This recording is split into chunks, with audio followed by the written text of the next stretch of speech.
Olá, sejam todos bem-vindos ao segundo painel do último dia do primeiro Fórum de Economia Criativa da Amazônia Legal, que faz parte do Programa da Amazônia Criativa, que é uma iniciativa da USC Valendo Economia Criativa da Amazônia.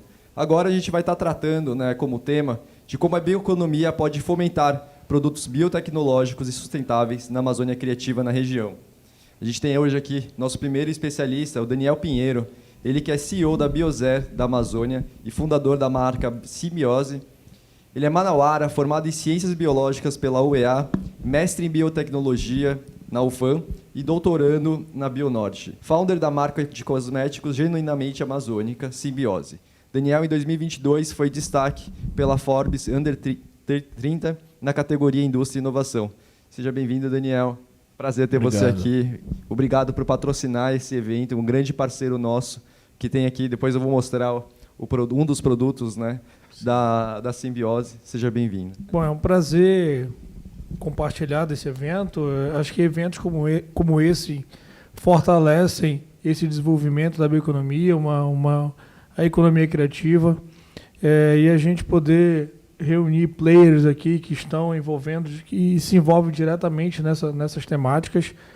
Isso é uma tendência global de consumo, onde ter produtos que geram impacto positivo em todos os elos da cadeia produtiva é o que a gente vem buscando, e os clientes estão preocupados cada vez mais com isso. Bom, obrigado pela apresentação. Eu sou um empreendedor que é apaixonado pela Amazônia e um cara que é inconformado no sentido onde a gente possa sair daqui de dentro com produtos com valor agregado, onde a gente estimule o desenvolvimento da bioeconomia local e que a gente seja o protagonista da nossa própria história. E levar a Amazônia para o mundo com rastreabilidade, com segurança, com valor agregado é a nossa missão, é a missão da Biozer da Amazônia, como uma indústria farmacêutica, nos segmentos que nós trabalhamos, tanto na área de cosméticos, tanto na área de produto para a saúde, quanto na área de medicamentos fitoterápicos, é levar a Amazônia para o mundo com segurança, eficácia e com valor agregado, e auxiliar o desenvolvimento da cadeia produtiva como um todo, mostrando que lá na ponta o ribeirinho, o caboclo, as comunidades, as cooperativas são quem de fato são os guardiões da floresta, são quem de fato cuidam e auxiliam na manutenção da floresta de pé. Mas a gente precisa levar para essas pessoas uma melhor qualidade de vida, para que elas se adensem e se fixem nessa região. Então, isso é uma das nossas missões em relação a isso. E hoje a gente está instalado aqui no Polo Industrial de Manaus. Temos duas plantas fabris, uma direcionada à parte de cosméticos 100% naturais, orgânicos, veganos, de base florestal amazônica. Então, hoje a gente só desenvolve e fabrica produtos nesse conceito e que geram impacto em todo o elo da cadeia produtiva, tanto na parte de cosméticos quanto na parte de medicamentos. E na parte de medicamentos fitoterápicos, nós estamos cada vez mais buscando levar ao mercado tecnologias genuinamente amazônicas, de conhecimento tradicional, e que a gente possa, de fato, ter esses produtos no mercado. A gente pare de ser apenas um potencial e se torne realidade. E fortalecer o ecossistema, é isso que a gente vem buscando para que outras empresas, outras marcas possam estar se estruturando, e a gente está fortalecendo o ecossistema. Obrigado mais uma vez pelo convite, em poder a gente estar numa mesa muito interessante, onde a gente vai estar discutindo sobre economia criativa, sobre bioeconomia, sobre o impacto que isso gera lá na ponta, nas comunidades, nas cooperativas, o papel do Estado em intermediar tudo isso, e nós, como a parte da indústria, essa ponta da cadeia, como que a gente enxerga e como que a gente pode estar contribuindo cada vez mais para esse tipo de negócio. Sim, não, a gente estava conversando ali nos bastidores, muita conversa, muita rica. Acho que a gente vai acabar trazendo um pouquinho do que foi conversado lá atrás, que foi muito rico, Bom, a nossa segunda especialista, a Suel Andrade, que eu sou fã, já digo de passagem, proprietária do Cheiro da Floresta Biocosméticos. A Su, ela é ribeirinha, mãe, esposa, moradora de uma das comunidades da Reserva de Desenvolvimento Sustentável do Rio Negro, e empreendedora criativa no setor de biocosméticos. Suela começou sua jornada empreendedora com a produção de sabonetes artesanais, ofício que aprendeu em comunidade vizinha. Depois do contato com o voluntariado da agência Viva Lá, de turismo sustentável, se assenhorou como empreendedora, pesquisou sobre o setor, se qualificou, inovou e hoje é proprietária da Cheiro da Floresta, marca de biocosméticos desenvolvida a partir de extrativismo sustentável, desenvolvendo produtos como perfumes, cremes, incensos e sabonetes 100% naturais. Para além da produção autoral, Suela é destaque na cena regional com sua oficina de biocosméticos, onde ensina aos visitantes da Amazônia a criarem os seus próprios cosméticos naturais, incentivando uma maior conexão com a floresta e contribuindo para o aumento da consciência ambiental. Seja bem-vinda, Suela, é um prazer ter você aqui. Se quiser contar a sua história, um pouquinho do Cheiro da Floresta, seu momento. Obrigado, Celso. Eu só tenho a agradecer pela oportunidade. Falar do Cheiro da Floresta, para mim, falar da minha casa ribeirinha, né, de Acajatuba, de onde me acolheu. Não sou nascida de Acajatuba, meu esposo que é, mas Acajatuba me acolheu e hoje me sinto parte de Acajatuba. E falar do Cheiro da Floresta, para mim, eu buscar, me apaixonar por algo que eu, há 9 anos atrás, não tinha nem contato. Aprendi a fazer produtos naturais com sabonete artesanais, né? Tive uma oportunidade, através da Almeida Malaquias. As meninas da Almeida Malaquias fizeram um curso para a gente de sabonetes artesanais. E eu trabalhava ali com meu sogro, na Casa de Farinha, porque lá no nosso local é turístico, né? Então, lá eu trabalhava. Mas eu também vi a oportunidade de vender esses meus sabonetes. E eu produzia e vendia ali, naquele espaço que eu tinha. E 4 anos eu fiz isso. Depois, que realmente, quando chegou uma empresa chamada Viva Lá Turismo, que ele começou a me ensinar o empreendedorismo, que no começo eu não entendia bem, mas depois eu entendi que era valorizar nós ribeirinhos com o turismo, mostrar o que nós tínhamos de melhor. E nisso eu comecei a me qualificar, a produzir produtos, realmente me apaixonar pelo que faço. Comecei ali fazendo cursinhos pela internet. Na época, a internet lá no nosso local não era tão acessível, mas eu ia, me dedicava. Fazia, às vezes, à madrugada, estudava. E eu consegui aprender a fazer cosmético natural, artesanalmente, sabe? É bem artesanal, feito com matérias-primas bem artesanais. Nesses cursos, eu aprendi alguns óleos, já conhecidos no mercado, mas aí eu queria algo para buscar de dentro da minha floresta, de onde eu morava. Aí eu comecei a estudar sobre os nossos óleos vegetais, de andiroba, copaíba, buriti, as suas propriedades, os extratos glicólicos, que eu também aprendi a fazer, e fui produzindo, e fui juntamente com os parceiros, porque eu acho que o Cheiro da Floresta só foi possível porque veio muitas pessoas que me apoiaram, muitas pessoas que fizeram com que eu não desistisse, mas, principalmente as pousadas do local, Caboclos House, as demais que tem lá, elas foram muito importantes para o meu trabalho, porque elas que trazem esse cliente para mim, elas que mostram o meu trabalho. Eu estou lá dentro da floresta. Se não fosse a Caboclos House divulgar esse trabalho, as outras pousadas divulgarem, eu jamais iria me conhecer. Mas, com isso, eu fui sendo divulgada, aprendendo. Sou bem ribeirinha, sou bem cabocla. Sou a primeira vez que estou numa mesa dessa. Já me sinto privilegiada. O Daniel, para mim, me deixou... assim, o que eu faço me deixou mais apaixonada, porque ele me mostrou, numa conversa assim rápida, que aonde eu estou, eu posso ser... Eu estou apenas começando. O Daniel está lá no topo. E eu, um dia, se Deus permitir, eu quero ser igual o Daniel. E é isso, gente. Eu só tenho muito a agradecer.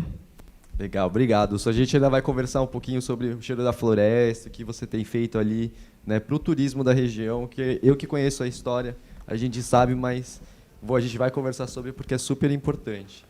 Bom, nosso próximo convidado é o Otacílio Leite, ele que é um grande parceiro da Valendo, ele acompanhou toda essa nossa trajetória até a gente estar aqui hoje, foi a primeira pessoa que escreveu o primeiro estatuto, né, da Valendo, e o Otacílio ele é o procurador da DESAN, e ele também é especialista em editais e licitações. Então, seja bem-vindo, Otacílio. Se você quiser, né, dar um pouco da DESAN, né, enfim, fica à vontade, amigo. Celso, boa tarde. Boa tarde às pessoas que não estão nos acompanhando pela internet, às pessoas que estão aqui com a gente ao vivo. Para mim, é um sonho realizado valendo o Fórum de Economia Criativa. Isso foi pensado pelo nosso presidente, Beto Contartese, a quem eu quero enviar um fraternal abraço. Também quero cumprimentar o presidente da ADESAN, o Breno Serra, e também quero cumprimentar o governador do estado do Amazonas, né, que tem também apoiado. Então, gente, eu gostaria de começar a falar exatamente sobre a Valendo, o que é a Valendo, né? Obrigado. Como nasceu a Valendo. Na qualidade de advogado, fui procurado pelo nosso querido presidente Beto Contartese, que externalizou o seu sonho de pensar a Amazônia em uma perspectiva diferente, né? Abrir as portas da Amazônia para o mundo, né? E é o que está acontecendo agora. A gente tem a oportunidade de pensar projetos de impactos sociais e econômicos, e temos a oportunidade também de discutir novas matrizes econômicas para o desenvolvimento do nosso Estado, né, que eu acredito que é o principal. Nós vamos ter um relatório técnico após o primeiro Fórum de Economia Criativa, enviar para as autoridades competentes, detalhando as discussões que foram realizadas aqui. Mas a Valendo, ela nasce de um sonho de um empreendedor inconformado com a realidade amazônica, nasce de um sonho de um empreendedor, eu diria até indignado com as condições, com a apropriação cultural e com a apropriação econômica que outros países europeus, americanos, tomam essa pauta nossa, né? E nós, que somos aqui caboclos, que estamos aqui dentro da Amazônia, que estamos aqui cercados dessa imensidão de floresta, desse potencial econômico gigantesco, precisamos nos posicionar enquanto empreendedores, enquanto advogados, enquanto pessoas que pensam tanto a cultura quanto a economia, porque a economia criativa, e é uma das dúvidas que eu vi, a principal dúvida que eu vi, inclusive das pessoas que estão acompanhando pela internet, é o que é economia criativa? É fazer um curso online? Né? É fazer produções online? Quando, na verdade, nós estamos discutindo aqui uma semana e a gente, toda vez que a gente toca no assunto economia criativa, a gente puxa uma pauta nova para a gente discutir, porque a economia criativa, ela envolve vários setores da economia, a arte, o turismo, a cultura, a advocacia, a indústria. Então a gente começa a abrir as portas da Amazônia para o mundo através do primeiro Fórum de Economia Criativa. Então eu gostaria de parabenizar toda a equipe da Valendo, em nome do presidente Beto Contartese, e também tive a oportunidade de fazer parte da história, né, de escrever o estatuto da Valendo Economia Criativa, de pensar, de poder abraçar esse projeto. E gostaria de ter participado de outros painéis, mas infelizmente não foi possível. Mas abraçar esse projeto e começar a entender que a nova economia, a economia do conhecimento, ela não é o futuro. Na verdade, a economia do conhecimento, ela é uma realidade. Então nós precisamos sim, nós temos o potencial, nós temos a capacidade de levar o ribeirinho ao caboclo. Nós vamos até discutir sobre esse assunto, tive a oportunidade de tratar um pouco com o Daniel, de levar qualidade de vida, qualidade econômica, de levar condições dignas de sobrevivência, não só de sobrevivência, mas de bem-estar ao ribeirinho, a pessoa que vive isolado, e até mudar esse conceito de que o ribeirinho vive isolado, de que o ribeirinho ele precisa de outra pessoa, precisa do Estado para sobreviver. Então, essa oportunidade de pensar a economia do nosso Estado através da perspectiva da economia criativa, ela é uma oportunidade que ela não tem preço, e eu gostaria, mais uma vez, de parabenizar todos os envolvidos. Beleza, obrigado, Otacílio.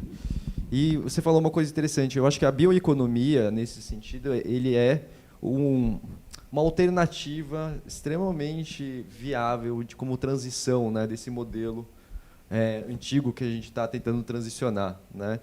E eu queria saber um pouco mais, né, principalmente do Daniel, né, desse conceito de bioeconomia. Para quem está assistindo a gente, não conhece muita coisa, o que seria a bioeconomia?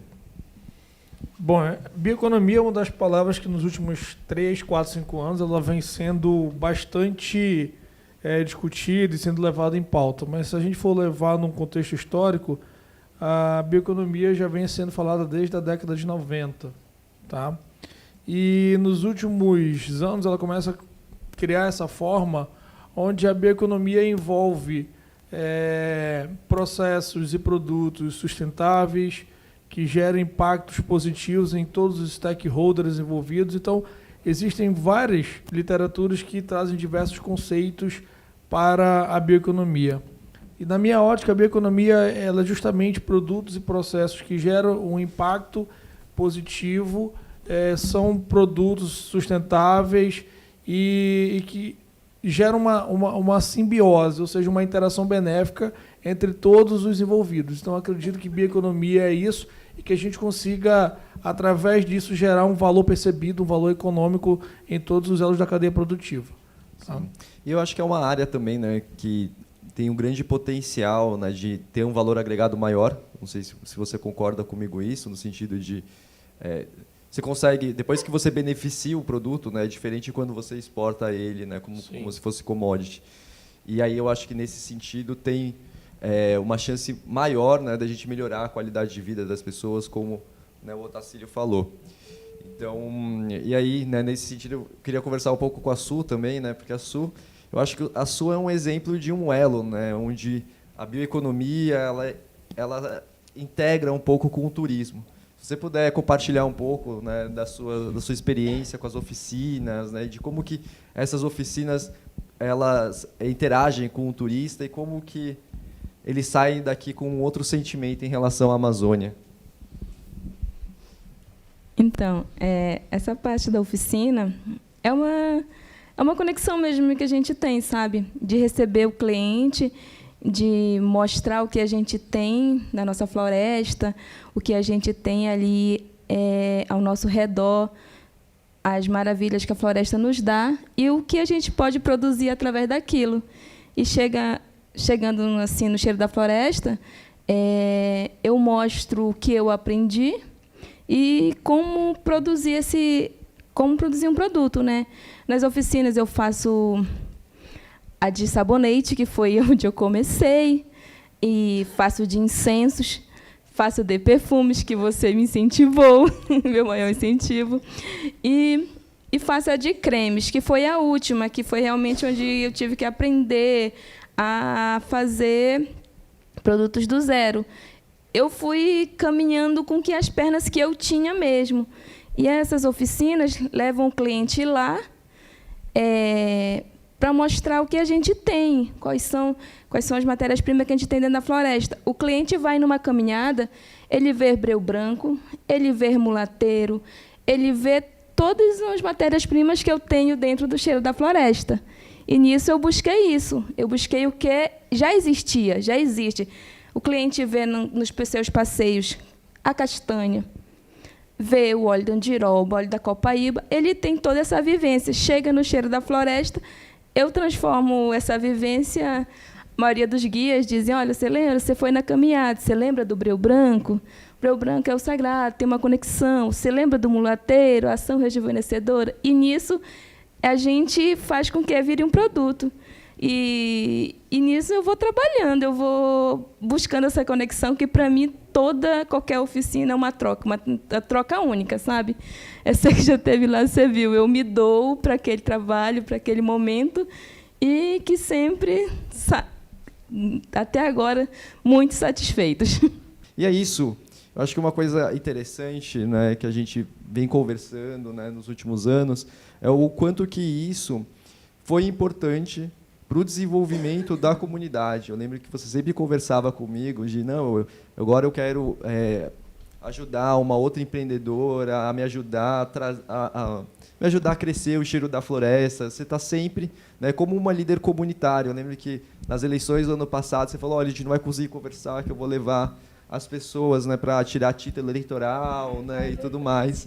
E aí eu vejo você como uma líder comunitária mesmo. Eu queria que você falasse um pouco sobre como que esse sucesso, esse crescimento do Cheiro da Floresta tem beneficiado, né, a comunidade que você mora? Como que tem sido isso? Celso, na liderança, eu sou um apoio. Na verdade, líder mesmo é meu esposo. Ele que gosta desse engajamento, liderança. Ele que se engaja nisso, eu como esposa apoio, porque de tudo ele me apoia, né? Então eu tenho que fazer a minha parte como esposa. Ele que gosta. Aí, como eu tenho que estar de frente, quando ele está nativo, eu tenho que estar ali, eu me faço parte, né? Eu tenho que me fazer parte. Hoje eu sou conselheira, na verdade a gente está já na reeleição, mas da nossa RDS, da nossa associação, né? E eu fiz por 2 anos ser conselheira. E nisso dá um envolvimento na comunidade, em tudo que acontece ali, em tudo que tem envolvido as políticas públicas, a gente está ali, né? Títulos. Não, vamos organizar na questão da Covid, vamos organizar as cestas básicas, como chegar nos ribeirinhos. A questão agora da seca também, a gente se envolve. E isso é prazeroso, a gente vê que a gente se movimenta por uma comunidade. A gente vê que tudo ali e nos apoiam, os hotéis locais nos apoiam, né? A gente comunica a eles, olha, a gente está necessitando disso, tem como nos apoiar para buscar? Eles nos apoiam. Isso eu vejo que é uma cadeia. É muito importante, porque eu sozinha não sou ninguém, mas se eu saber montar uma teia, essa teia, a gente souber nela se moldar, a gente é muito grande. Na verdade, a gente é grande. A gente só falta ver como viver essa grandeza. A nossa natureza é grande. Nós, ribeirinhos, somos muito ricos. Eu acho que é uma riqueza. Mas eu fui prestar atenção nessa minha riqueza quando eu fui vivenciar ela. Viver que as coisas aconteciam porque eu tinha que conhecer. Eu tive que conhecer. Vivendo dentro da floresta, Celso, eu não conhecia a minha floresta. Depois que eu comecei a ver que a minha floresta tinha riquezas, que eu estava nas minhas mãos e eu não sabia, aí eu fui ver que não era só eu, eram muitos de nós dentro dos ribeirinhos, que nós estamos lá. Eu tenho, assim, de orgulho de ver a minha cunhada, Nilde, dona da Caboclos, ela veio lá de baixo, ela trouxe um bocado de gente junto.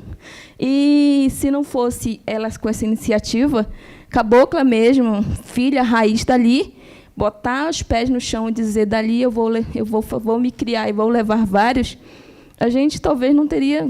Hoje tem vários, hoje nós já temos vários lá, mas ela, se fosse... Eu também tenho como exemplo muito Carlinhos, que da Vista do Lago lá, também, ribeirinho, mas se... Caso não tivéssemos esses ribeirinhos, tinha só empresários de fora, porque nós já temos lá, né, empresários de fora que montam e querem, às vezes, que nós fizemos algo que não é nosso, não é da nossa essência. A nossa cultura é uma, eles querem trazer outra. E quem é de lá conhece tudo de nós e sabe viver da nossa forma. Eu acho muito importante a gente...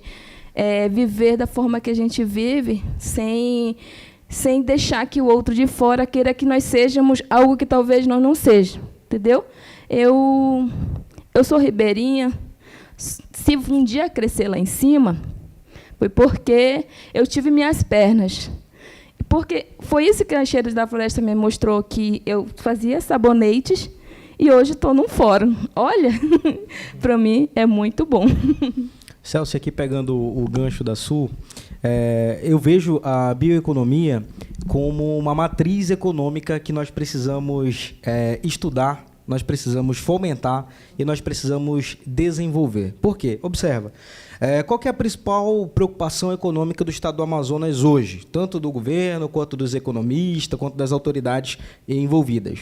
É defender a Zona Franca de Manaus, com todas as forças políticas e econômicas que a gente tiver, porque é o modelo que sustenta hoje economicamente o Estado do Amazonas, mas a preocupação principal é como que nós vamos desenvolver novas matrizes econômicas capazes ou até com um potencial muito maior de sustentar economicamente o nosso Estado. Hoje, a gente depende quase que 80% só da indústria, né?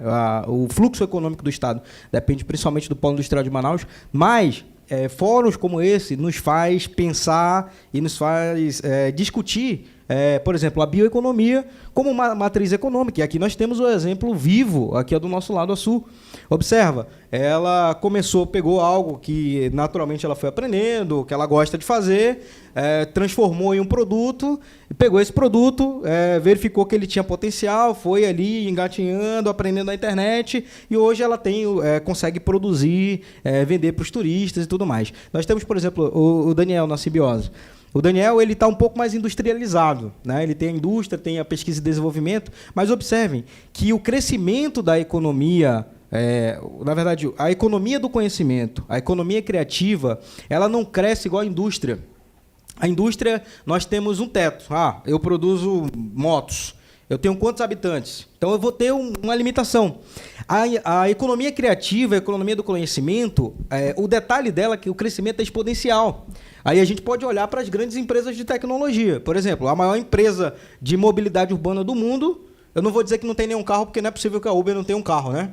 Mas observem, uma empresa que fica sediada nos Estados Unidos, que através de uma ideia de um aplicativo, hoje ela consegue estar em diversos países, quase na sua totalidade, resolvendo problemas de mobilidade urbana de forma como que se resolve isso? Através de um algoritmo. Basicamente, através de um algoritmo. E, por o nosso ponto de vista amazônico, como é que a gente pensa a bioeconomia? Aí eu queria passar essa bola para o Daniel, para ele falar, para a gente explicar como é que funciona essa cadeia econômica, desde a matéria-prima até o produto final que eu posso vender no mercado europeu, no mercado americano, até no mercado sul-americano. Bom, é uma discussão muito rica quando se fala de bioeconomia, até como pensar como um vetor de matriz econômica, mas só que isso é uma transição, não vai ser do dia para a noite. A gente transformar boa parte da nossa economia através da bioeconomia, mas é uma tendência global de consumo, produtos que de fato geram impacto entre todos os stakeholders envolvidos, ou seja, entre todas as pontas envolvidas no processo produtivo. A gente tem dois exemplos aqui onde traz essa preocupação no que se refere ao desenvolvimento de novas matrizes econômicas para o Estado, e a gente traz o exemplo da sua aqui, que de fato conhece a região, que de fato está lá dentro e vivenciando isso. Primeiro, eu penso que a gente precisa olhar para dentro, ser protagonista da nossa própria história. A gente tem muito especialista da Amazônia que nunca pisou aqui e não conhece a nossa realidade. Então, são exemplos como esse que a gente consegue enxergar a dificuldade que está lá na ponta e discutir políticas públicas para poder a gente potencializar esse tipo de projeto. E como que eu faço para viabilizar esse tipo de projeto e gerar esse impacto positivo em todo o elo da cadeia? É isso que a gente tem que estar discutindo. E em relação a como a gente estruturar isso e levar isso para o mercado internacional, que foi a sua pergunta, é algo a ser construído, como eu estava comentando, mas a gente precisa de recursos, a gente precisa de fomento para poder isso acontecer. A gente pega exemplos como o Vale do Silício, por exemplo, foi muito recurso, muito investimento para pesquisa, desenvolvimento e inovação para poder a gente ter o que é hoje. São anos. Não adianta a gente querer achar que vai fazer do dia para a noite, porque, gente, bioeconomia, existem diversos processos, é um lead time muito diferente. Quando se fala ainda, pensar bioeconomia com tecnologia, cara, é muito distante o time até você ter um amadurecimento de uma cadeia produtiva, a implementar os processos e tudo mais. Então, ter esse olhar um pouco mais sensível, eu penso que parte desse princípio no que se refere a esse adensamento das cadeias produtivas em todos os elos ali da bioeconomia. E a gente enxerga hoje, sente na pele, vivencia isso. Hoje a gente está basicamente 6 anos na luta para estar levando novos produtos, para estar levando as novas tecnologias, e a gente sabe que há essa necessidade de lá da ponta, a gente fazer um trabalho lá na ponta com as comunidades, com as cooperativas. Mas tem uma coisa que é muito importante de tudo isso, de a gente conseguir envelopar essa história em um conceito, para poder vender o produto com valor agregado. Isso é o storytelling. Então, o storytelling é basicamente a gente conseguir contar todas as nossas dificuldades, a gente está dentro da região amazônica, como que a gente gera esse impacto, envelopar tudo isso numa história e vender esse conceito. Porque, primeiro, nós estamos dentro da região amazônica. A gente empreender no Brasil hoje é uma dificuldade gigantesca. Empreender dentro da Amazônia, empreender dentro do interior do estado do Amazonas é uma dificuldade muito maior. E se a gente não conseguir transformar esse conceito em branding, em marca, nesse storytelling, a gente vai continuar fazendo mais do mesmo. Se você vai no mercado internacional fazer algum passeio turístico, algo do tipo, você vê muito isso. Você sente desejo de comprar um produto que é fabricado, que é produzido na região. Então, mas só que isso pega a Disney, por exemplo. São anos de desenvolvimento. Anos de desenvolvimento até você chegar nesse grau de maturidade. Então, eu penso que é um ecossistema que precisa ser fomentado. Nos últimos 5 anos, tem muito recurso.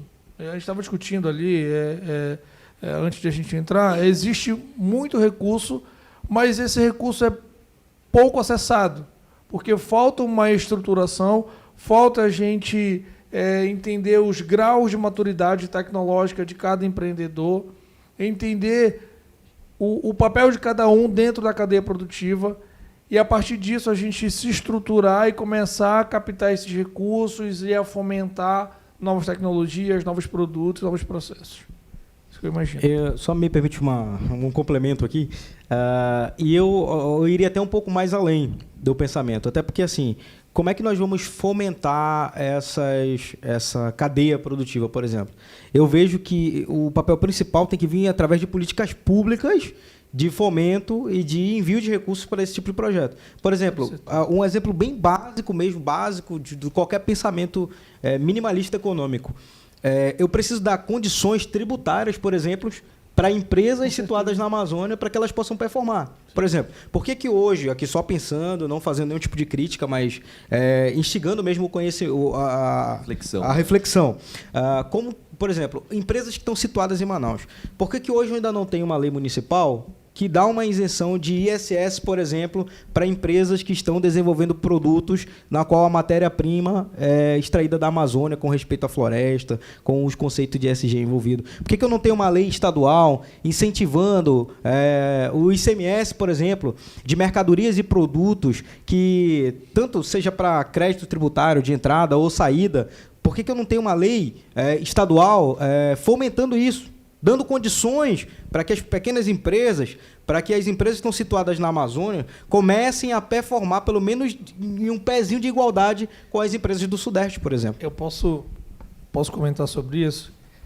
Existe até políticas públicas, mas não para os pequenos. Existe para as grandes indústrias. E aí você vai querer acessar isso, é um grau de complexidade gigantesco. Então, eu concordo com a tua fala em relação a isso. E se a gente quer viabilizar o desenvolvimento da bioeconomia, eu tenho que deixar em todas as esferas algo muito mais simplificado para esse empreendedor que está no início, que está desenvolvendo, pagar o mínimo viável de impostos para poder ele ter sucesso. Porque senão a gente fica nessa briga de tributação e acaba a boa parte dos recursos que são fomentados e adquiridos no pagamento de tributos. E a gente ainda tem um problema técnico aí, né? Porque, por exemplo, hoje eu não tenho uma alíquota específica para um produto só. Por exemplo, a Simbiose, a Bionzé, né, que é a indústria. Como é que eu faço o detalhamento tributário, a cadeia aí não produtiva, tributária de um produto? Por exemplo, eu tenho uma alíquota para o produto X, mas se eu precisar de uma matéria-prima complementar que vem, por exemplo, de São Paulo, aí eu já vou ter uma outra alíquota de ICMS. Então, assim, é uma guerra extremamente complicada. Então não é só a gente também pensar em desenvolver os produtos, ideias mirabolantes, mas nós precisamos do apoio público. Aí os vereadores no campo na competência legislativa municipal, os deputados estaduais exercendo a sua competência legislativa estadual, os deputados federais, senadores, apoiando a Amazônia não só como uma pauta para eu me orgulhar na ONU, não só como uma pauta para eu me orgulhar na COP20, mas eu preciso pegar a bandeira da Amazônia e não permitir que países estrangeiros ou outros estados se apropriem do que é nosso. Não só do ponto de vista material e financeiro, mas do ponto de vista imaterial, do que é a Amazônia e do que a Amazônia representa para o mundo hoje, né? Porque hoje, qualquer coisa que acontece na Amazônia é matéria internacional. Então, assim, nós precisamos nos apropriar da pauta amazônica e nós precisamos gerar leis, políticas públicas, incentivos às empresas para que elas possam performar. Com toda certeza. E não esquecer que a Amazônia Legal, a gente está falando de cerca de 28 milhões de habitantes. E a gente esquece, muitas das vezes, que a Amazônia ela é formada por pessoas. Existem pessoas que precisam ser olhadas de uma maneira muito mais específica.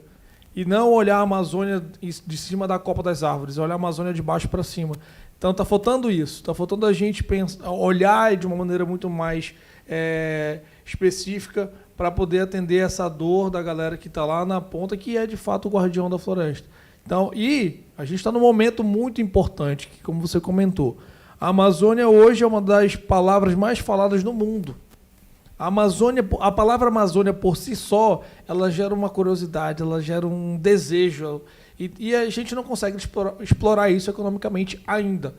E são essas discussões, é esse tipo de bate-papo que a gente vai conseguir estruturar essas ideias e, a partir disso, fazer essa provocativa com os vereadores, com os deputados, com os senadores, para poder fazer, de fato, políticas públicas que gerem um impacto de curto, médio e longo prazo. Porque senão, se a gente for pensar só a longo prazo, não vai conseguir resolver o problema de quem está com fome agora. Sim. Desculpa, Celso, é porque o assunto aqui é muito interessante. Antes de passar aqui para o Celso, só uma observação interessante. Por exemplo, dessa discussão toda, o que a gente chega à conclusão? É uma pergunta, na verdade. Como eu mantenho a floresta em pé se eu não dou condições? Eu não vou nem dizer sobrevivência, porque sobrevivência é uma palavra muito forte, parece que a pessoa está precisando muito. Se eu não dou condições para o caboclo da Amazônia, para o caboclo que mora lá em Coari, lá em Novo Aripuanã, lá em Tabatinga, como é que esse cidadão ele vai viver mantendo a floresta em pé se ele não tem condições mínimas de subsistência? Então, por exemplo, eu acho que a gente tem que mudar a nossa perspectiva em relação ao amazônida, né? Não aquela pessoa isolada, mas assim, fomentar através de pensamentos econômicos, através de fóruns como esse, de instigar a reflexão do ribeirinho que vive só da caça e da pesca. Por exemplo, hoje a economia do conhecimento, a nova economia, ela permite, até um assunto que a gente discutiu, hoje nós temos grandes youtubers que moram dentro da floresta amazônica. E, por exemplo, tem canais que têm milhões de acessos, milhões de inscritos, e o cara está lá fazendo um vlog ensinando como é que ele pesca o tucunaré, como é que ele faz uma sardinha frita, como é que ele pesca o jaraqui, por exemplo. Então, a bioeconomia, a economia criativa, ela é sim um potencial gigante, mas aí eu concordo com o Daniel, que nós precisamos pensar isso de forma macro e não micro. Sim. E um ponto, ontem eu estava numa outra rodada parecida com essa, e surgiu uma pergunta que foi o seguinte: para que o ribeirinho e o caboclo lá na ponta precisam de dinheiro? Sério? E aí, isso é um pensamento que não é um pensamento isolado. Por que ele vai precisar de dinheiro lá, sabe? Isso me deixa irritado, porque o caboclo e o ribeirinho, a gente tem que cada vez mais levar uma melhor qualidade de vida para evitar o êxodo rural e ele se fixar lá na ponta com uma boa qualidade. O cara ter uma televisão, o cara ter uma internet bacana, o cara poder ter o que ele quiser. E a gente poder fomentar isso através de desenvolvimento de cadeias produtivas, desenvolvimento da bioeconomia como um todo, é algo que diretamente vai estar auxiliando na manutenção da floresta de pé. E esse tipo de discurso que a gente vê presente na massa, que a gente precisa cada vez mais explicar que, sim, é possível estar lá dentro da floresta, tendo uma boa qualidade de vida, não querendo sair de lá, mas, cara, tem uma televisão bacana, tem uma internet legal, tem um bem-estar e, com isso, contribuindo com a manutenção da floresta de pé. Não, total. E eu acho que isso é essencial, né, para a gente estar falando sobre preservação, né? Um dia, se você tiver a oportunidade de conhecer lá a sul, no Cheiro da Floresta, você vai ver que, né, a comunidade que mora lá, acho que a Nilde é um dos exemplos disso, você vê que todas as pessoas têm uma outra relação com a natureza, né? Com todas as pessoas que você conversa, é um outro tipo de relação, talvez uma relação de simbiose, né? Já falando um pouco da sua marca. E eu acho, e aí a gente comentou um pouco que essa área de bioeconomia realmente é uma área a longo prazo, né? É uma área de pesquisa e desenvolvimento. Você estava falando lá dentro, né, dos testes, né, que precisam ser feitos para garantir, né, que é seguro em humanos e tudo mais.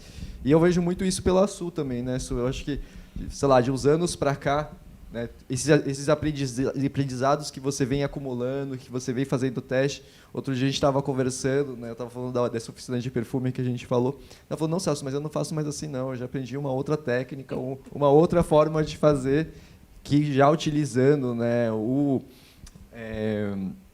os ingredientes daqui, naturais. E eu gostaria que você compartilhasse um pouco dessa sua caminhada, sabe, de aprendizado e como que isso é importante, né, para o Cheiro da Floresta. Eu acho que, na verdade, eu vejo Daniel como a parte tecnológica, né, que é onde um dia eu possa chegar, essa parte tecnológica que realmente, como ele falou, que leva para o mundo. Eu ainda estou dentro da floresta, mas o Daniel leva para o mundo, e com tecnologia e tudo. Eu ainda tenho conhecimento da floresta. E, nisso, o conhecimento da floresta é algo que a gente busca da gente mesmo. Ali a gente aprende e sente. O perfume eu fazia com óleos essenciais e o veículo do perfume. E eu, ali na minha floresta, comecei a sentir o cheiro do que eu tinha ao meu redor, o breu branco, o aroma do breu. Coloquei ali no meu veículo para me ver aonde ia chegar, eu mesma. Cheguei e disse, vou colocar aqui, vamos ver. Aí eu vi que tinha um aroma, um fundo já de um perfume, que eu poderia só acentuar com notas com óleos essenciais. E, nisso, eu diferenciei a oficina com isso. Com louro, o aroma da folha do louro, a gente tem o aroma do puxuri, né, da preciosa, são aromas amadeirados já de fundo de um perfume, que você só tem que se sentar, buscar ali um pouco de... Eu hoje tenho um olfato um pouco aguçado porque eu realmente busquei em sentar uma tarde no meu silêncio e sentir aquilo, e sentir o que eu tinha ao meu redor e como poderia montar perfumes. E fui fazendo. Celso, é muito prazeroso para mim quando eu estou fazendo, muito prazeroso quando eu vejo os clientes fazendo perfumes assim, que eu já tenho toda aquela como montar, mas vendo que o cliente sai dali com seu próprio aroma, que eu só fiz fazer o incentivo de como sentir a natureza é bom, sentir o que tem ao seu redor, os aromas que tem ao seu redor. Ali onde eu estou, meu espaço, é dentro da floresta. E ali, se você fizer silêncio, você ouve os animais e também sente a natureza. Isso eu sei porque eu faço isso várias vezes durante o meu trabalho. Eu vivo dentro da natureza e sinto. É uma conexão. É como viver na floresta. É como vivenciar aquilo de uma forma diferente.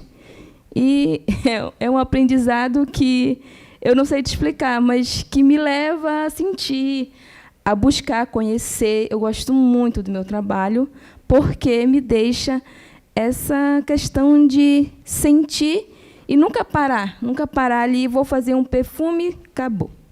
Não, vou sentir de novo, vou ver o que eu tenho ao meu redor, vou tomar conhecimento sobre o que eu tenho.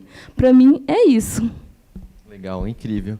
E aí, Otacílio, falando um pouco, né, do trabalho da Desan, que a gente estava conversando lá dentro, você comentou um pouco de como que a gente consegue ajudar, por exemplo, empreendedoras que nem a sua, que a gente estava falando que assim, às vezes não é nem o problema do projeto e nem do recurso, né? Os dois existem, mas às vezes é na intersecção disso, né, dessa parte mais burocrática. Se você puder compartilhar com a gente. Eu vou aproveitar a deixa para eu levantar também a pauta educacional, né, dentro da economia. Por exemplo, a gente ouve o relato da Sul. Na verdade, o que ela está fazendo na floresta é pesquisa e desenvolvimento, né? É o que a gente chama de P&D, para ficar mais bonito.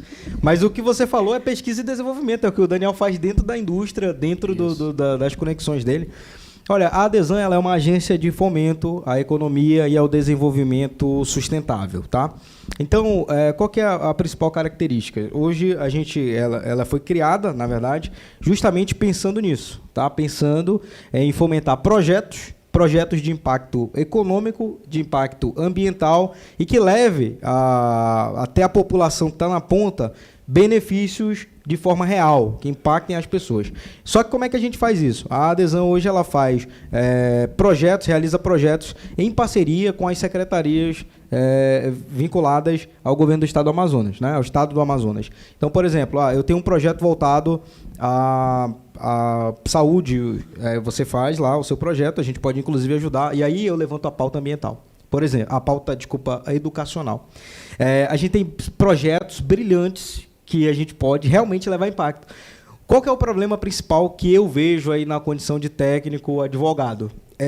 Você saber escrever o projeto e criar planos de trabalho que sejam viáveis. Por exemplo, a gente tem, recursos, digamos, uma emenda parlamentar. Nós temos o projeto. Só que o caminho entre o projeto e a captação do recurso, ele envolve uma burocracia. E aí eu não quero agora falar da burocracia como algo depreciativo, porque para o serviço público, a burocracia ela é necessária até para o controle interno e externo da fiscalização dos recursos públicos. Então, esse processo burocrático, ele precisa ser melhor explicado, principalmente para os empreendedores. Né, que é aquela questão que o Daniel levantou. Por exemplo, hoje nós temos ribeirinhos. Como é que eu vou fazer um projeto? E aí é uma coisa que me deixa indignado. Tá? Eu diria até indignação. Foi assim que nasceu a Valendo, inclusive. Como é que eu crio um projeto para a Amazônia? Eu, uma empresa de São Paulo, que nunca botei o meu pé aqui, crio um projeto para a Amazônia sem ouvir o principal interessado, que é o amazônida, que mora lá no meio da floresta. Ou seja, é aquela história de olhar a floresta de cima para baixo. Então, não tem como. Então, gente, nós precisamos entender, aí levantando a pauta educacional, e até como empreendedor do ramo educacional, até me coloco à disposição da Valendo para desenvolver algum projeto nesse sentido, de educação, no sentido de fazer o paralelo entre o mercado público e o mercado privado. O empreendedor, ele já nasce pensando no varejo, ou então ele nasce pensando no atacado. Tá? Mas nós temos um mercado, que aí é a minha especialidade, que é o mercado B2G, que é o mercado de compras governamentais. Né? B2G é o nome mais bonitinho, tá? É o mercado de licitações. Tá? Então, hoje nós temos o mercado público, que é o B2G, e ele é um mercado interessantíssimo para potencializar negócios voltados à Amazônia. O que é o B2G? É uma forma de fornecimento que eu não forneço nem para o varejo, nem para o atacado. Eu forneço direto para o comprador, para o maior comprador do Brasil, que é ou o governo do estado, ou órgãos ligados a ele, ou o município, órgãos ligados ao município, a administração direta e a administração indireta, que recebem recursos públicos e estão vinculadas à lei de licitação. E aí nós temos até a nova lei de licitação, que é a Lei 14.133, que trouxe, inclusive, mecanismo para ajudar o pequeno empreendedor. Por exemplo, dúvidas que eu recebo muito quando eu estou ministrando o curso de licitação. Professor, MEI, microempreendedor individual, que é o cara que inicia lá, ele pode participar de licitação? Uma principal dúvida que eu recebo é essa. Na verdade, o MEI ele tem até vantagens. O MEI, o microempreendedor e a empresa de pequeno porte, ela tem vantagens para participar em certame licitatório. Mas aí qual que é o detalhe? Nós só vamos conseguir desmistificar esse mercado através do conhecimento técnico. E aí eu preciso pegar na mão do empreendedor, sentar ele uma semana comigo lá na minha sala de aula e explicar para ele, desde o início, o que é licitação, até como ele pode performar nesse mercado. Porque assim, aí vem aqueles mitos, né? A licitação só é para grandes empresas. A licitação tem envolvimento com maracutaia, né? Na verdade, são mitos desse mercado que, inclusive, quanto mais tempo você passar acreditando que a tua empresa não pode participar desse mercado, e aí microempresa, MEI, todas as empresas de pequeno porte, enquanto ele acreditar nesse mito, é bem possível que ele fique de fora desse mercado, privilegiando grandes empresas, né? Então, assim, hoje a gente consegue fomentar esses projetos de desenvolvimento da Amazônia, mas nós temos esse gargalo educacional, tanto do ponto de vista técnico comercial para quem vai fornecer para o serviço público, para a administração direta e indireta, para ele entender o fluxo financeiro. Por exemplo, o fluxo da despesa pública é totalmente diferente do privado. Como é que é o privado? Você emite a nota, a empresa vai lá e paga você, né? O público não. Eu tenho uma burocracia interna. Por exemplo, para eu fazer um pagamento de uma despesa pública, eu preciso passar em 3 etapas. Eu começo com o empenho, eu vou liquidar essa despesa para depois fazer o pagamento. Aí dentro do processo de liquidação da despesa, é aquele processo onde eu vou entregar, o servidor público vai checar se está de acordo com o edital, está de acordo com o contrato administrativo. Então, essa burocracia, ela vai esbarrar lá no empreendedorismo, Daniel. A hora que você aprender a estruturar o seu negócio, não o seu, né? Eu digo, o empreendedor aprender a estruturar, entender o que é um capital de giro, ele entender que ele precisa de mecanismo para sustentar esse negócio, que ele não precisa... Então, são questões diversas. Não, isso é um ponto interessante. E até ter um olhar um pouco mais específico em relação a isso, porque o pequeno empreendedor e o microempreendedor, ele não vai ter fôlego para segurar esse time, para até receber. E se a gente consegue olhar de uma maneira um pouco diferenciada, vai conseguir fazer com que isso se torne realidade. Consiga acessar esse mercado. Porque imagina só, o cara está vendendo o almoço para comer na janta. E aí ele vai passar pelo esse processo licitatório. Aí ele vai ter um empenho. No empenho ele vai ter que entregar. Bicho, ele tem que receber. É por isso que esbarra lá nas questões de empreendedorismo. Exato. Esbarra nas questões estruturais do negócio. Com certeza. E aí esse cara precisa receber. Eu não posso ter o mesmo olhar de um grande que tem capital de giro, tem equipe estruturada, que consegue ter um fôlego para poder receber. Então isso é uma discussão interessante. Para a gente poder fomentar. A gente vê a questão da merenda escolar, algo nesse sentido, eu não tenho tanto conhecimento, mas eu já vi alguns projetos em relação que estimula essa compra. Sim. 30% da merenda escolar ela tem que ser contratada de produtores locais da região do município. Né? No caso do estado, na região do estado. Sim. E aumentar esse número. Aumentar esse número, porque se eu gero demanda, se eu gero demanda, eu gero a vontade de novos empreendedores para estar podendo atingir isso. Sim. Porque senão fica algo intangível, onde eu posso ter até soluções interessantes para o Estado, para essas compras B2G, mas eu não vou conseguir acessar porque eu não vou ter fôlego para poder atender isso. Isso é uma pauta muito importante para, com política pública, a gente poder acessar esse mercado. Sim, porque, por exemplo, a gente tem um mercado, mas que é um mercado sensacional, o mercado B2G, mas a viabilidade desse mercado para o pequeno empreendedor que é a questão, que é o X da questão. Eu poderia participar de um processo licitatório para poder vender álcool em gel. Sim. Tenho capacidade, tenho um plano, tenho autorização de funcionamento, mas eu vou competir com o cara lá de São Paulo, que está fabricando 10 milhões de álcool em gel por semana. O preço competitivo dele ele manda para cá e ainda sai mais barato que eu fabricando aqui. Entendeu? Só que eu não vou ter fôlego para poder receber daqui a, sei lá, depois que eu entrego 3, 4 meses, 5 meses. Isso é um problema. O cara lá tem condições de segurar, porque ele tem capital de giro para isso. Então isso é algo interessante a gente levantar, discutir e trazer mecanismos que isso sim, tanto o pessoal da Câmara dos Vereadores, Câmara dos Deputados, podem pensar com um olhar um pouco mais sensível em relação a isso. Como que eu fomento esse mercado? Como que eu faço que o pequeno tenha acesso a esse mercado? Até porque, por exemplo, se eu crio mecanismos, e aí como a lei de licitação ela é uma lei federal, só pode partir de iniciativa lá do Congresso Nacional. Uhum. Mas, assim, o que a gente precisa pensar? Como que o mercado B2G, o mercado público, ele pode impactar fomentando a economia E aí, olha, observa, o maior comprador de longe são os governos. Com certeza. Então, tanto o municipal, o orçamento gigante, inclusive está sendo votada agora a lei orçamentária anual, observa o tanto de orçamento. Então, basicamente, para o mercado de licitações, quase tudo o que o empreendedor vende, o Estado vai precisar. Porque qual que é o detalhe do mercado de licitações, que é até interessante? O serviço público, a administração pública, ela só pode atuar com uma finalidade única, que é o interesse público. Então, como que eu vou alcançar essa finalidade do interesse público? Através de um orçamento dedicado, e aí a gente divide em secretarias, a gente vai mexer com a estrutura governamental. Mas, por exemplo, eu tenho uma Secretaria de Saúde, que o único interesse da Secretaria de Saúde ele tem que ser pela lei, inclusive, todas as leis que regulam o mercado público tem que ser para o fomento, para a melhoria do Sistema Único de Saúde, para a melhoria do atendimento de urgência e emergência, aí vai dividir por competências e tal. Mas como que o Estado vai prestar esse serviço diretamente? Através da ajuda do empreendedor lá do campo do medicamento, do empreendedor que fornece o álcool em gel, do empreendedor que fornece a luva, a máscara para o medicamento. Então, ou seja, o serviço público ele só vai ser alcançado com a ajuda do empreendedor. Então, a gente tem uma conexão muito forte entre aí. Qual que é o problema disso?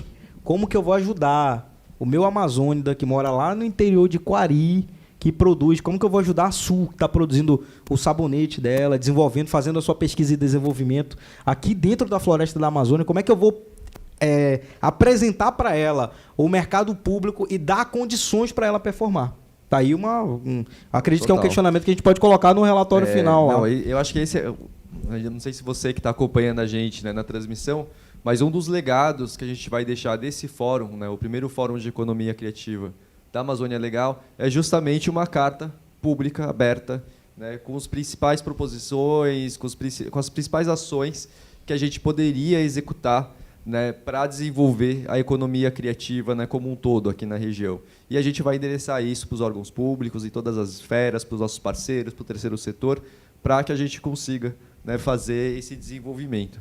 E aí, só, né, não mudando, né, de assunto, mas eu acho que talvez complementar isso que a gente está falando hoje, eu queria saber um pouco, né, do Daniel e da Sul, e também de você, Otacílio, quais são os principais desafios, né, e as oportunidades que vocês estão vislumbrando, né, do setor de bioeconomia e biotecnologia, né, e tudo mais? Bom, os desafios são enormes.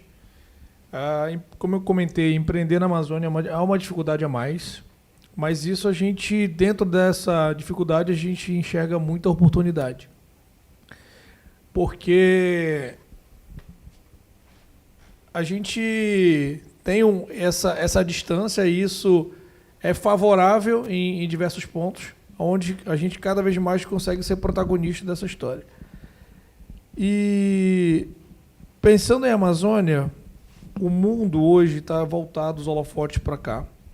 Então, produtos que envolvam e gerem impacto positivo, e a gente consiga contar essa história, eles são absorvidos pelo mercado.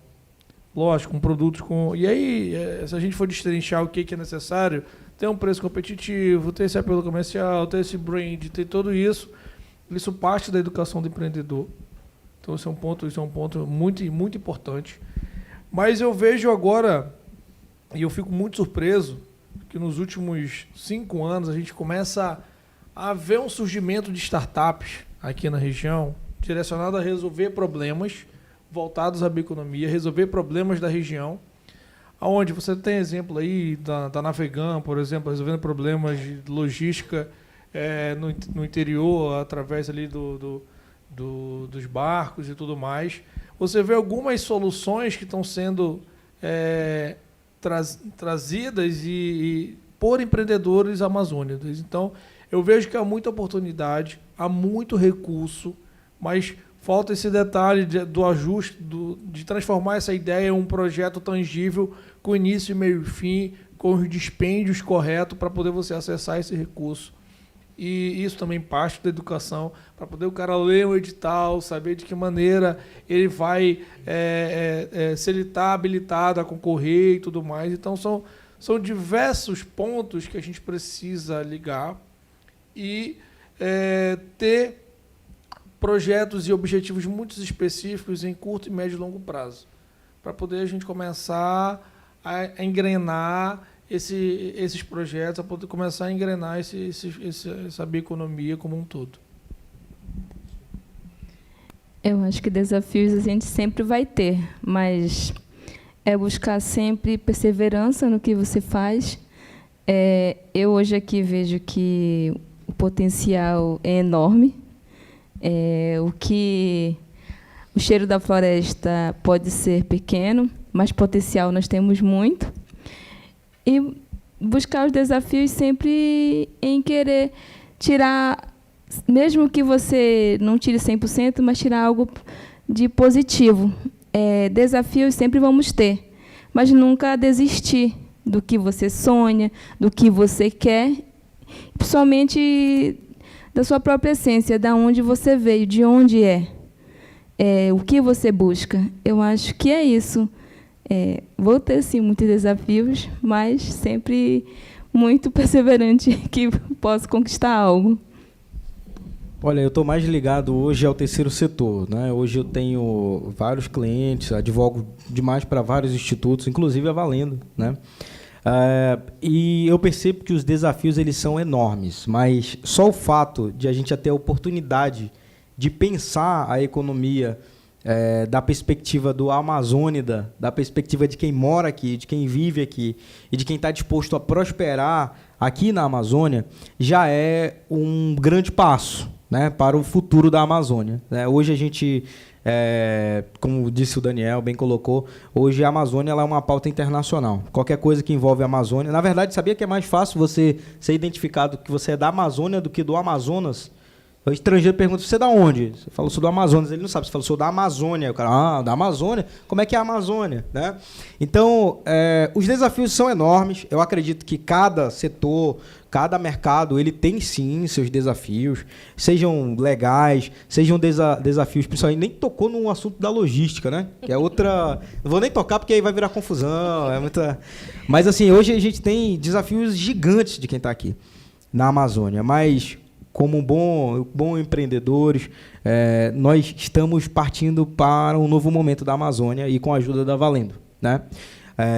O Thiago de Mello falava, nosso poeta caboclo, né? A gente não precisa nem inventar o caminho, a gente só precisa verificar, inventar uma nova forma de caminhar, né? Então, o Fórum de Economia Criativa é exatamente para isso, a gente pensar uma nova forma de caminhar. A gente discutir, a gente colocar em pauta, a gente trazer a sociedade para esse pensamento, né? Antes, para a gente falar de economia, tinha que vir um especialista, todo no terno, na gravata, para falar índices de microeconomia, de macroeconomia, a gente não entendia nada. Hoje, a gente pode sentar e discutir, falar, olha, nós estamos discutindo bioeconomia. Como eu vou fomentar a bioeconomia? É através do mercado público? É através de uma lei? Através de um incentivo tributário? É através da Sul, que está lá na ponta, testando seus materiais, criando os novos produtos?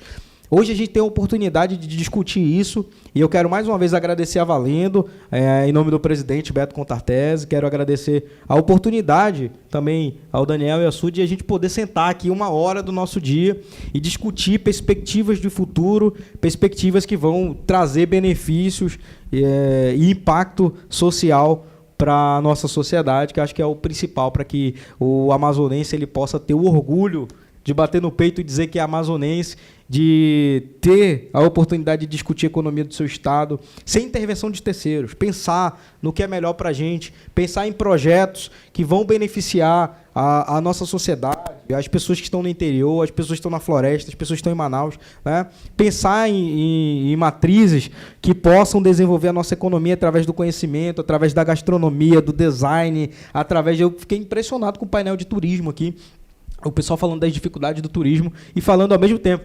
É complicado, mas olha só o potencial que a gente tem para a gente desenvolver dentro da Amazônia o turismo. Então, o legal da nova economia, da economia do conhecimento, é que a gente pode olhar a nossa realidade por diversas perspectivas, né? Hoje, eu observo que as pessoas... antes a gente via que era um orgulho o cara trabalhar no polo industrial de Manaus, né? Hoje ele já quer fornecer para o polo industrial um insumo, um serviço, uma matéria-prima, alguma coisa. Então, só o fato desse bichinho do empreendedorismo já morder a gente, o amazonense, já é um grande passo para o futuro. Nem tudo não vai se resolver do dia para a noite. Mas o pontapé inicial que a Valendo está dando hoje, de sentar e discutir e projetar um futuro próspero para a nossa população, para o nosso povo, através da nova economia, da economia do conhecimento, desenvolvendo a economia do nosso Estado, respeitando a floresta, respeitando as pessoas, já é um grande passo. Não, e você tocou um ponto importante, né, na parte de qualificação, né, de capacitação. E o que a gente tem visto, hoje é o último dia do fórum, né? Então, a gente já escutou aí, esse é o 14º painel que a gente está realizando, e a gente escutou várias coisas em comum, né? A gente teve 2 painéis de educação, a gente teve um painel sobre valorização da cultura e da arte amazônica, e a gente tem percebido que, por exemplo, a gente não tem espaços de cultura na cidade, né? Então, a valorização, né, essa questão da territorialidade, ele passa por isso, né? Então, isso é uma das coisas que a gente vai estar colocando na nossa carta aberta. As Amazonas, Manaus, as cidades do interior, a gente precisa de espaços de cultura. Eu acredito, Celso, que essa carta aberta ela deve ter uma certa solenidade. Eu acho que é viável pegar tudo que foi discutido durante a semana desses painéis, levar o presidente da Assembleia Legislativa do Estado, levar o governador do Estado do Amazonas, que inclusive está de portas abertas, né, a ordem do próprio governador, que está de portas abertas para pensar, para discutir a economia do Estado, levar o governador do Estado, levar o prefeito de Manaus, levar ao presidente da Câmara Municipal, trazer a publicidade, trazer o anseio do empreendedor, trazer o anseio de quem está envolvido com o turismo, com a arte, com a gastronomia e todos os setores que aqui foram envolvidos. Eu nem sei se 14 painel dá para discutir a economia, acho que nem dá para discutir em 14 painéis só a economia, porque ela vai passar por todos os setores, né? Desde o receptivo lá no turismo até a entrega do produto que a Sul vai fazer ali, que ela desenvolveu, né? Então, acho que tem que ter sim uma solenidade, tem que ser enviado para as autoridades do Estado, através da presidência da Valendo, para que, pelo menos, os deputados estaduais, os vereadores, o governador, o prefeito, ele saiba que aqui hoje, em Manaus, hoje no estado do Amazonas, nós temos um instituto que está disposto a discutir a economia, que está disposto a somar com o poder público, com o legislativo, com o executivo, até mesmo com o judiciário, tá? Discutir a economia, trazer novas perspectivas para a nossa população. Sim, com certeza. E aí, só complementando, acho que essa parte educacional, ela também, né, a gente precisa ter espaços de qualificação sobre essa área. E aí eu queria saber um pouquinho de você, Daniel, que estudou aqui, formou aqui, estudou aqui, como que se você tem conhecimento, né, dessa parte de qualificação na área de bioeconomia? Bom, eu sou fruto do ecossistema no que se refere a políticas públicas, né? Então, sou desde do meu ensino médio, ensino fundamental, estudei em escola pública, fiz faculdade, formei na Universidade do Estado do Amazonas, na UEA, e também fiz o meu mestrado na UFAM, e estou agora no doutorado na Rede Bionorte, também na UEA. E a gente eu vejo muito claro dois momentos muito bem segmentados. Na minha época de graduação nem se falava de empreendedorismo, era muito pouco inovação e não via assim, uma preocupação tão grande como está hoje. Era mais você vai se formar, vai dar aula, vai ter um concurso público e etc. Ou preparando mão de obra para a indústria, né? Ou preparando mão de obra para a indústria. E como eu seguia a parte ali do mestrado, então eu voltava mais à pesquisa e essa ponta, então vou virar um pesquisador, vou ser o quê? Sabe? E aquilo me incomodava, porque eu via todo esse potencial científico e tecnológico que não era transferido através de produtos, então tinham muitas tecnologias que ficavam a nível de bancada e não tinha esse acesso ao mercado, e isso era um incômodo muito grande. Mas também não havia esse acesso a essas discussões na própria universidade, no que se refere devia ser uma disciplina obrigatória, empreendedorismo. Porque se você não quiser ser empreendedor, mas você pode estar junto com o empreendedor, auxiliando esse empreendedor a chegar num próximo momento, você ser um intraempreendedor. Ou empreender dentro de políticas públicas, empreender dentro você sendo concursado para estar levando melhores soluções para a população. Então, mas agora eu vejo assim, nos últimos 2, 3 anos algo acontecendo, Eu vejo várias startups surgindo, várias iniciativas como o próprio Sebrae Amazonas, o Valendo. O Sebrae Amazonas teve um edital chamado Inova Amazônia. Esse edital ele selecionou várias ideias com maturidades um pouco mais estruturadas e forneceu bolsas para esses empreendedores, bolsas interessantes, conectou esses empreendedores que fizeram negócios entre si. Então, eu vejo esses últimos anos como um ecossistema que está sendo formado e essas possibilidades estão cada vez mais tangíveis para esses potenciais empreendedores e ter esse acesso. Cara, como é que eu faço para transformar essa minha ideia em um negócio?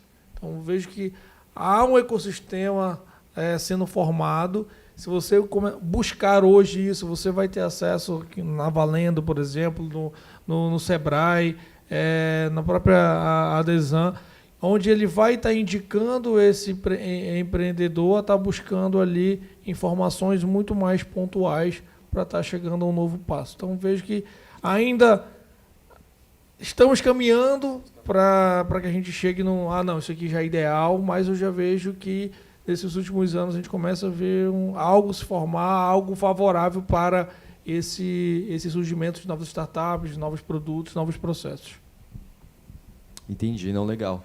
Bom, gente, se você aí que está assistindo em casa tiver alguma pergunta e quiser mandar, pode escrever no chat. A produção vai estar trazendo para cá. Se alguém do auditório também tiver alguma dúvida e quiser trazer para a gente, só levantar a mão, que aí a produção também vai aí com um papelzinho para vocês poderem participar. A gente recebeu uma pergunta aqui. De acordo com a sua experiência, eu acho que essa é uma pergunta direcionada para o Daniel, como a bioeconomia pode impulsionar a valorização do patrimônio cultural regional, levando em conta acho que na verdade, assim, o espírito, né, brasileiro de supervalorização do que vem de fora? Bom, primeiro eu penso que brasileiro tem que comprar de brasileiro. Parte desse princípio.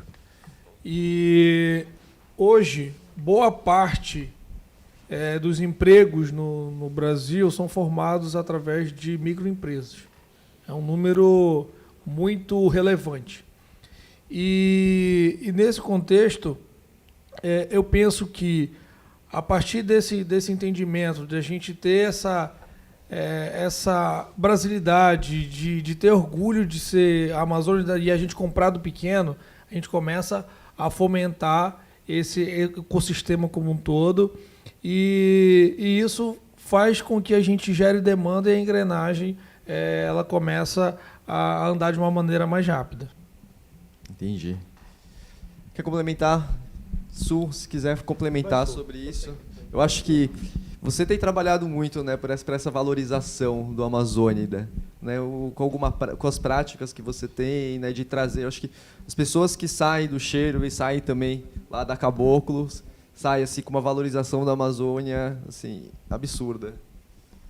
A gente, na verdade, quer que nos valorize, vejam que nós estamos lá protegendo aquela natureza, que nós estamos lá, nós damos essa experiência das pessoas que vêm, que o sonho que se traz, porque para vir para a Amazônia, eu creio que é um sonho, né? Que é uma pessoa que vem, ela vem com uma expectativa, e a gente que está lá, a gente quer alcançar essa expectativa, né? E para isso acontecer, a gente tem que cuidar da nossa floresta, buscar ali ser sempre uma forma que a floresta nos conheça ela, né? Saiba que dali a gente não pode cortar, a gente tem que saber como lidar com ela, porque é essa essência que traz com que quem venha de fora veja que nós estamos protegendo, que nós estamos ali fazendo com que a nossa floresta fique em pé e que não só para nós, mas sim para nós e para os que vêm, porque agora essa época de climas secas extremas, queimadas intensas, fumaça, a gente que vive disso, a gente se entristece. Imagina, o cliente vem para ver um pôr do sol e ver fumaça. O cliente vem para dentro da floresta para conhecer a floresta, ver desmatado. O cliente, às vezes eu penso no animal, tem cliente, eu quero ver. Não, mas a gente tem que entender que eles estão lá. Não é a gente. A gente está entrando praticamente dentro da floresta, a gente está entrando como um invasor para qualquer animal, se a gente não souber cuidar. Se a gente não ter esse zelo por eles e querer pegar um animal para um cliente ver. Não. Como eu aprendi, na verdade, que a floresta ela tem que ser respeitada. Tudo tem um tempo, e se nós soubermos lidar com ela, nós vamos muito longe. Eu penso que a natureza em si ela é muito rica.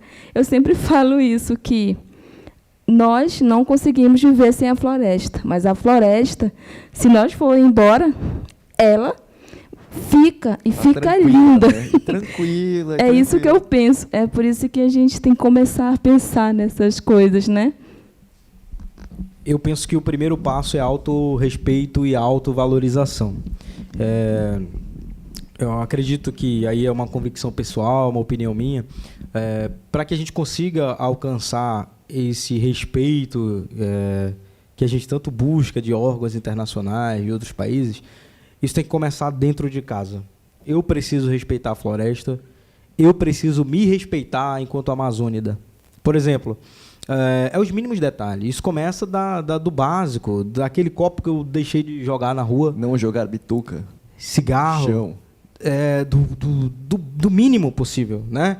Quantas vezes eu vejo pessoas, até pessoas que têm até certa visibilidade dentro do estado do Amazonas, depreciando a nossa cultura, depreciando a nossa floresta, depreciando o nosso povo, né? Isso até causa uma certa indignação, porque como é que eu vou almejar o respeito de uma outra pessoa, de um outro órgão, de um outro país, se eu mesmo não me respeito, né? Então, eu acredito que o primeiro passo, né, para tentar colaborar com a dúvida do nosso colega aqui, ou da nossa colega que fez o questionamento, é a gente se autorrespeitar. É a gente ter o orgulho de ser amazônida, é eu ter orgulho de ser amazonense, é eu ter orgulho de viver na maior floresta tropical do mundo, né? É eu entender o que essa floresta tropical, essa maior floresta tropical, significa para a humanidade. Os benefícios que são extraídos de dentro da floresta. O respeito pelos animais, o respeito pelos nossos rios, o respeito pela nossa cultura. Por exemplo, essa questão das queimadas na Amazônia, né? Se a gente tivesse o mínimo de autorrespeito, né? Talvez a pessoa que esteja lá desmatando, queimando, não tenha o respeito pela Amazônia.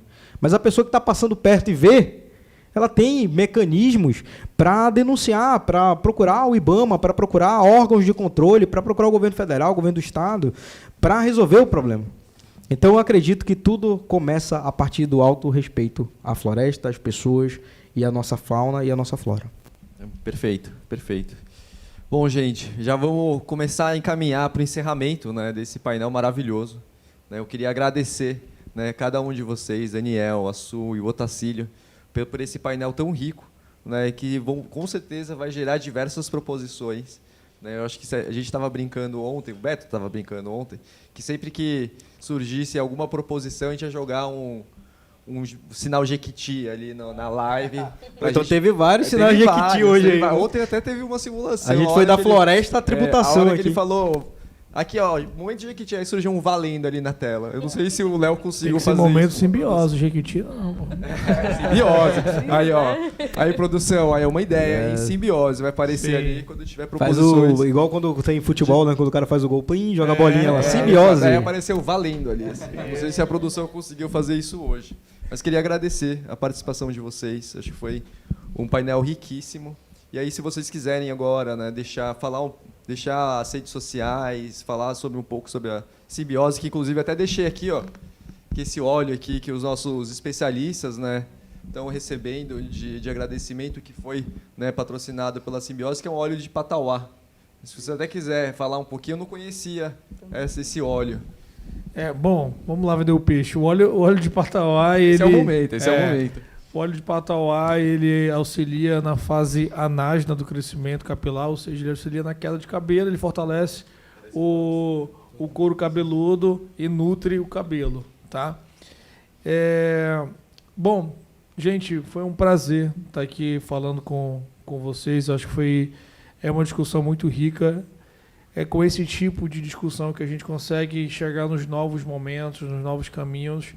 Hoje, a gente tem muito orgulho de poder estar dentro da Amazônia, fabricando, desenvolvendo, fazendo pesquisa, desenvolvimento, inovação, saindo aqui de dentro com produtos com valor agregado, vendendo no mercado internacional. Ainda é muito pouco do que a gente é capaz de fazer, do que a gente vai fazer. E eu acredito muito no ecossistema como um todo. A gente precisa de ter mais empreendedores como a Sul nas comunidades, desenvolvendo, implementando, ganhando mercado, tanto o mercado nacional quanto o mercado internacional, que a gente vinha discutindo antes de a gente vir para esse bate-papo. E eu acredito no ecossistema, eu acredito que a gente só vai ser forte se unindo, a gente só vai ser forte interagindo fazendo network entre a gente se fortalecendo. Então, somos tão poucos que estão desenvolvendo, estão fazendo produtos, processos. E se a gente se fortalecer, a gente começa a ser mais forte, começa a ter voz. Tá? Então, mais uma vez agradeço, parabenizo pela essa iniciativa e que isso tenha desdobramentos em todos os pontos que a gente discutiu aqui. Eu fico à disposição, tá? O meu Instagram é Daniel Pinheiro com 2 N's e lá eu trago sobre inovação, empreendedorismo, trago um pouco do que a gente vem fazendo. Tem o Instagram da Simbiose Amazônica, onde a gente vem trazendo todo esse conceito de brand, de marca e tudo mais, Simbiose com Z. E também tem um site da Simbiose. Também estou no LinkedIn, ali como Daniel Pinheiro com 2 N's, onde eu também trago ali até mesmo oportunidades de vagas, enfim. Então, mais uma vez, parabéns, fico à disposição. Estou sempre aberto a estar recebendo empreendedores, a academia, a iniciativa pública, para poder a gente chegar nos próximos passos, e estou de portas abertas aí no que for necessário. Obrigado, Daniel. Eu também só tenho a agradecer pela oportunidade de mostrar a nossa floresta, de mostrar a nossa vivência. Eu com o cheiro da floresta, mas para conhecerem, quem ainda não conhece, o nosso local lindo, maravilhoso, os hotéis que tem ao nosso redor, que é onde chegam até a mim, né? Porque eu só consigo as pessoas cheguem a mim pela nossa logística, se estiver dentro de um hotel, se for lá para dentro do nosso lago. Mas eu tenho muito a agradecer, Celso, a você pela oportunidade, pelo carinho que você tem por mim. Muito obrigado pela força que você me deu. E é isso. E deixar também o Instagram do Cheiro da Floresta, cheiro_da_floresta. Quiserem seguir, conhecer meu trabalho, é isso. Tacílio. Eu quero agradecer a Valendo mais uma vez, a equipe da Valendo que está proporcionando, desde a recepção, uma ótima organização, ao Celso, que está aqui incessantemente trabalhando, conduzindo os painéis, discutindo a economia. Para quem não sabe, o Celso também já está envolvido aí no terceiro setor há bastante tempo, através da VOA, né, que é a agência de fomento lá, que ele coordena, que ele é o presidente, que também é uma excelente instituição. Quem tiver interessado em conhecer um pouco mais sobre o mercado B2G, sobre o mercado de licitações, pode me acompanhar pelo Instagram, @otacilioleiteoficial e @escola de licitantes, tá? Então, quem tem curiosidade, quem quer aprender, tem conteúdos gratuitos lá. Quero mandar um abraço ao meu presidente da Adesam, Breno Serra. Quero mandar também um abraço para o governador do estado do Amazonas, Wilson Lima, e para o nosso presidente da Valendo Economia Criativa, Beto Contartese, também, que foi o empreendedor que sonhou com essa possibilidade. E nós, também mais loucos ainda, abraçamos o sonho.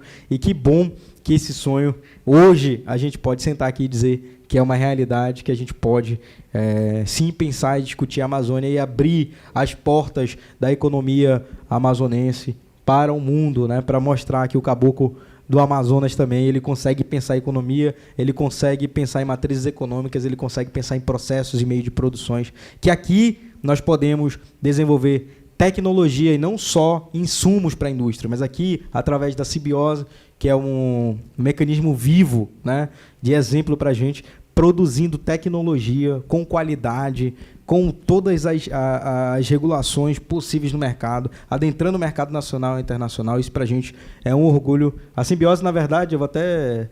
não puxando muito o saco não, mas a simbiose é um orgulho do Amazonas, porque é uma tecnologia que foi pensada de um empreendedor que veio de escola pública, que estudou em escola pública, que se formou em escola pública, e hoje ele tem um produto que ele pode mostrar para o mundo, dizendo que o empreendedor do Amazonas, ele não fornece só o caroço lá do jabuti, do cupuaçu, do que for, para a indústria, mas hoje ele consegue produzir com qualidade, com tecnologia, né? Então, para a gente é um orgulho. Então, muito obrigado a Valendo, muito obrigado, Celso. Obrigado a todos, foi um prazer.